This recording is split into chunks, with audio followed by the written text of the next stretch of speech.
Sahabat pembelajar berjumpa kembali bersama Imade Sidiasa Belajar Jadi Guru dalam Celotehan. Celoteh kita hari ini membahas tentang rapat kerja Komite 1 DPD RI yang membahas isu-isu terkait dengan aparatur sipil negara, ASN, termasuk reformasi birokrasi dan penerimaan ASN tahun 2024. Dalam pertemuan ini, Menteri Pendayagunaan Aparatur Negara dan Reformasi Birokrasi, Ibu Rini Widantini, menyampaikan perkembangan terbaru mengenai rekrutmen ASN, serta tantangan yang dihadapi dalam implementasi kebijakan tersebut. Rapat ini bertujuan untuk mencapai sinergi antara kementerian dan DPD RI dalam menangani masalah tenaga honorer dan pegawai non-ASN. Nah, bagaimana jalannya RDP tersebut? Mari kita ikuti jalannya RPD seperti disiarkan oleh TV Parlemen. Namun sebelum kita lanjut, bagi sahabat pembelajar yang belum subscribe silahkan subscribe, like, komen dan share channel ini untuk mendapatkan celotehan terupdate. Bagaimana pendapat sahabat pembelajar? Silahkan sampaikan pendapatnya di kolom komentar.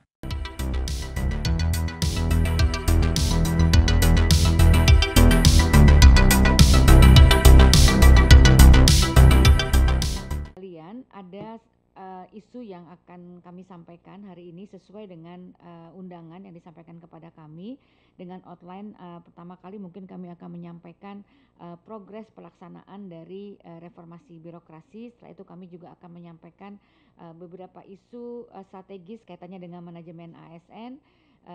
Kemudian yang ketiga yang tidak kalah menariknya yang banyak sekali pertanyaan terutama dari publik kaitannya dengan masalah pemindahan ASN ke ibu kota negara, dan tadi pimpinan juga menyampaikan mengenai pengisian jabatan oleh TNI dan Polri aktif.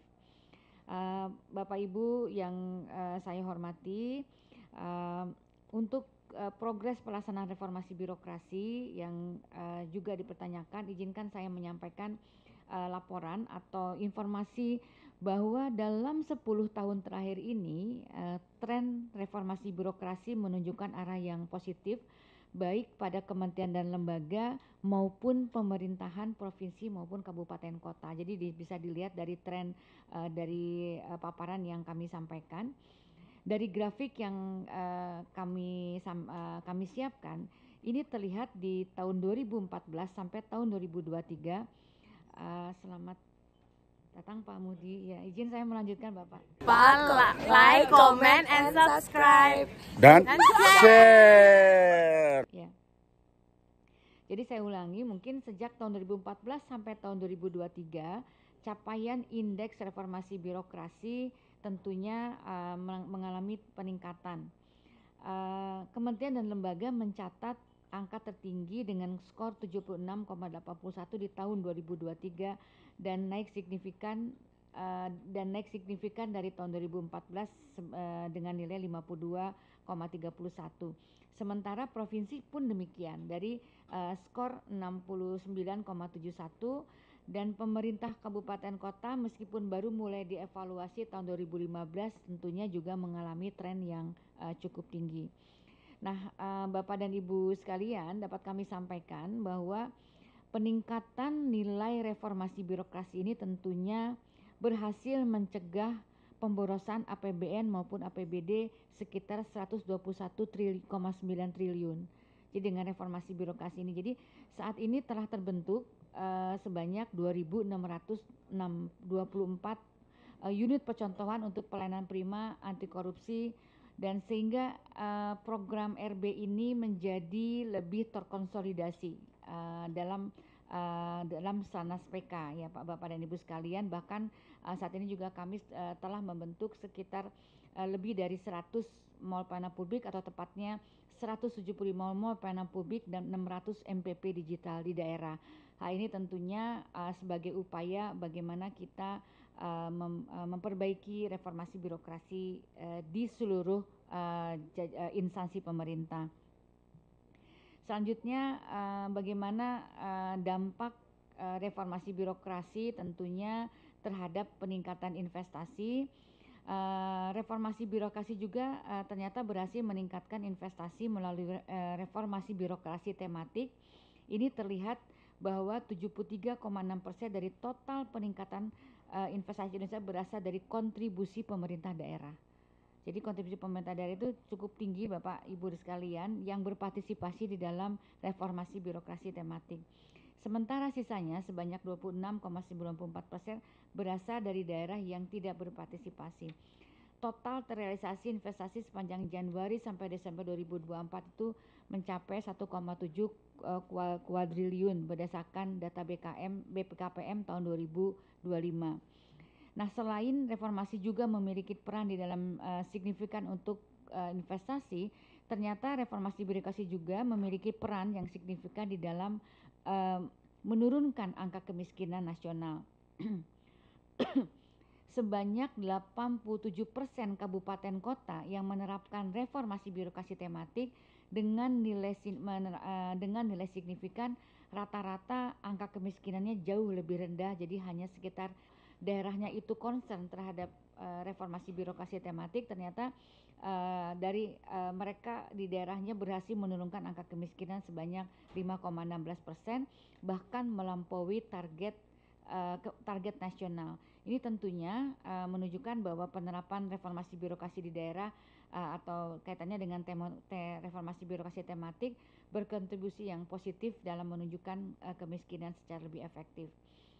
Bapak Ibu yang saya hormati, dalam satu dekade terakhir kami juga ingin menyampaikan ada sebanyak 15.558 unit kerja yang diusulkan sebagai tim penilaian nasional yang menjadi unit kerja WBM dan WBBK, atau sebanyak 2.302 unit diantaranya tentunya berhasil meraih peringkat wilayah bebas korupsi, dan 322 berhasil meraih peringkat WBB atau wilayah bersih dan melayani.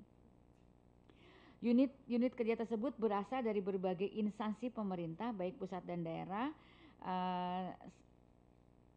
Sebanyak 286 instansi pemerintah itu juga ikut serta berpartisipasi di dalam zona integritas, dan ini menunjukkan peningkatan yang cukup signifikan sebanyak 42,29% dari tahun sebelumnya. Nah, jika dibandingkan progres reformasi birokrasi antar wilayah di Indonesia menunjukkan variasi yang cukup signifikan, Bapak dan Ibu sekalian, bisa dilihat dari paparan yang kami sampaikan. Pulau Jawa, Sumatera, Kalimantan memiliki catatan yang beragam dengan beberapa provinsi yang telah menerapkan atau menunjukkan progres positif gitu ya, ditandai dengan banyaknya kabupaten kota yang memperoleh indeks RB minimal baik. Ini Bapak dan Ibu bisa melihat dari ditunjukkan, jadi kalau kuning itu berarti indeksnya itu minimal baik. Jadi Sumatera, Kalimantan, Batu sudah banyak. Bahkan di Jawa tuh hampir seluruhnya dia mempunyai nilai reformasi birokrasi baik. Namun demikian untuk wilayah Indonesia dibandingkan wilayah lain. Jadi mungkin ini mohon bisa menjadi perhatian Bapak dan Ibu yang memang belum mencapai indeks RB minimal baik. Karena tadi saya sampaikan ternyata kalau daerahnya concern terhadap reformasi birokrasi ternyata bisa meningkatkan investasi dan penurunan kemiskinan. Sehingga dengan adanya variasi ini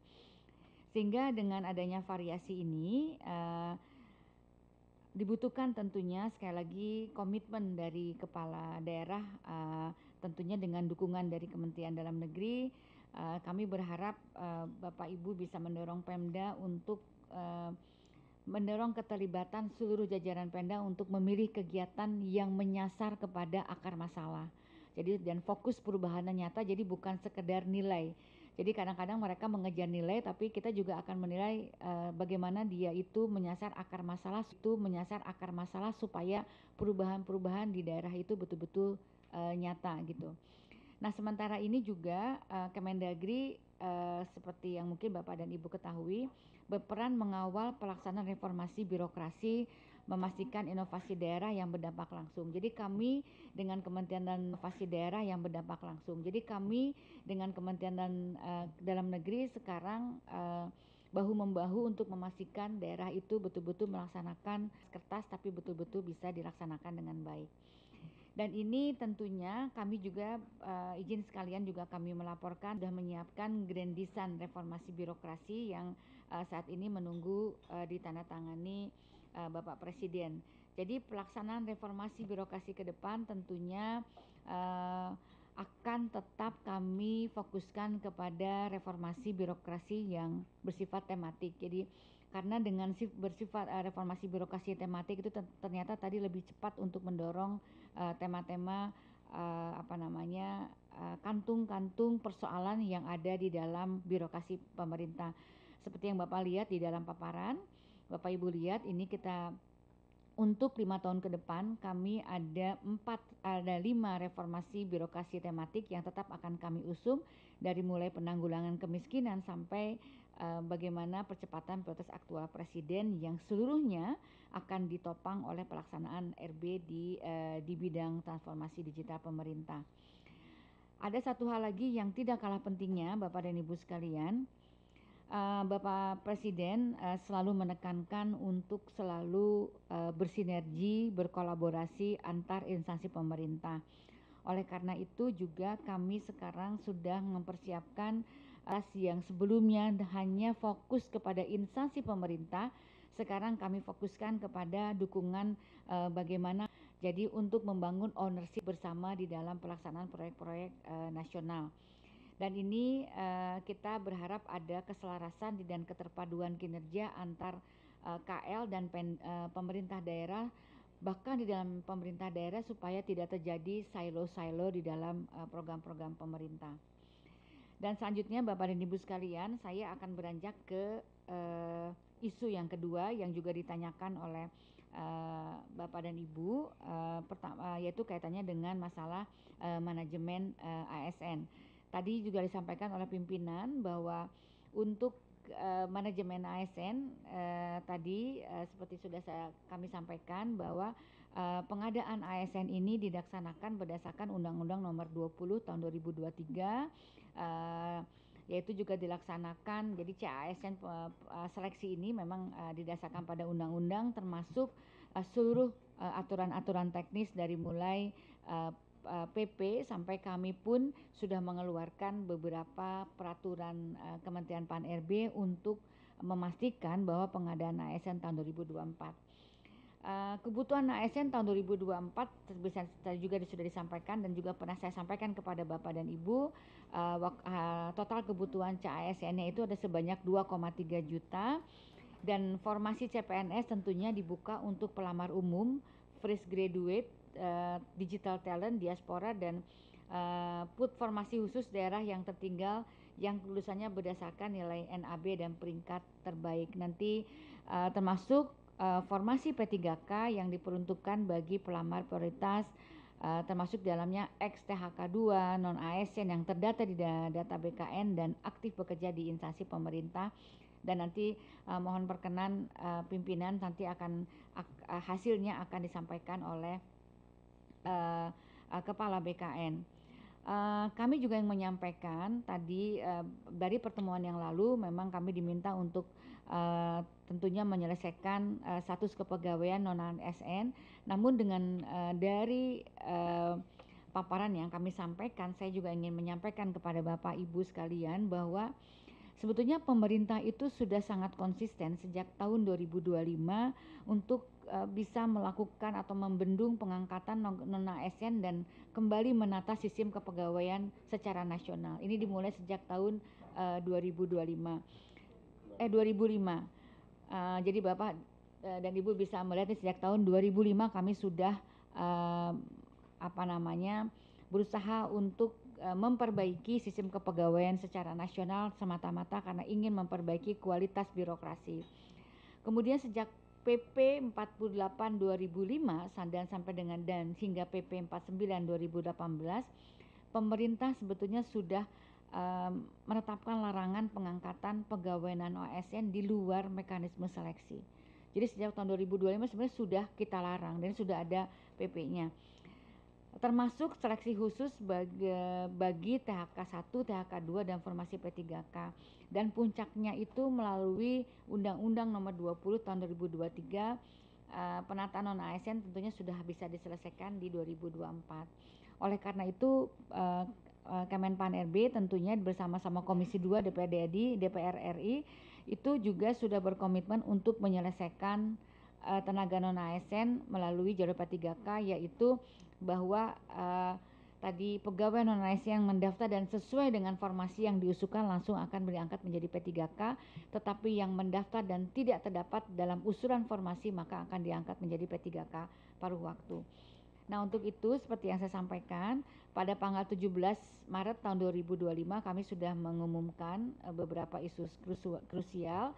Tadi sudah di-mention juga oleh Pak Pimpinan bahwa nanti paling lambat bulan Juni 2025 dan P3K tahun Oktober 2025, dan tentunya dengan menjaga menegaskan bahwa permintaan antar seluruh kementerian, lembaga dan pemerintah daerah untuk terus menjaga nilai-nilai meritokrasi, dan ini adalah kebijakan afirmasi terakhir pengangkatan ASN, dan tentunya Bapak Presiden juga menegaskan bahwa rekrutmen ASN ini adalah dilakukan untuk memastikan pelayanan publik berjalan dengan normal. Bapak dan Ibu sekalian, nanti Bapak dan Ibu bisa nanti mendengarkan bagaimana hasilnya, dan sekarang dalam proses pemberkasan kami selanjutnya juga kami akan menyampaikan mengenai evaluasi pengadaan ASN tahun 2024. Memang kami dapat sampaikan terdapat beberapa instansi yang memang menunda untuk penyelesaian pengadaan CPNS. Makanya kemarin tuh dimundurkan, memang ada banyak instansi memang bersurat untuk diminta untuk menunda gitu ya. Jadi datanya nanti ada di BKN. Kemudian juga instansi itu banyak juga yang tidak mengusulkan formasi sesuai dengan kualifikasi pendidikan terhadap pelamar yang di dalam database BKN. Jadi yang seharusnya 1,7 yang kita sediakan, yang masuk ke kami hanya sekitar 1.017.000 saja gitu yang masuk. Ini persoalan-persoalan yang dihadapi. Kemudian ternyata ada juga pelamar yang mendaftar pada unit kerja yang tidak sesuai dengan data yang bersangkutan. Jadi dia seharusnya datanya di mana, dia melamarnya ke yang itu langsung gugur. Seharusnya kan memang disesuaikan dengan data di BKN. Tentunya tadi juga selanjutnya juga kami evaluasi pengadaan CSN ini juga kami juga menyampaikan tadi Pak Pimpinan juga menyampaikan kaitannya dengan masalah Undang-Undang Nomor 1 Tahun 2022 yang proporsi belanja pegawai yang akan dibatasi 30% ini paling lambat tanggal 5 Januari 2007 itu harus sudah 2027 30% dari APBD ini paling lambat 5 Januari 2027, mohon maaf, itu harus 30%, dan dari data yang sampai kami tahun anggaran 2024 ternyata masih ada pemerintah daerah dengan rasio belanja pegawai di atas 50%. Tata kembali rekrutmen ASN secara proporsional. Ini tentunya agar pembatasan ini memang agar memastikan belanja birokrasi itu dapat digunakan lebih banyak kepada kesejahteraan rakyat. Selanjutnya, isu yang berikutnya yang ingin kami sampaikan sebagaimana yang di surat yang disampaikan kepada kami adalah kaitannya dengan pemindahan kementerian dan lembaga dan pegawai ASN ke ibu kota Nusantara.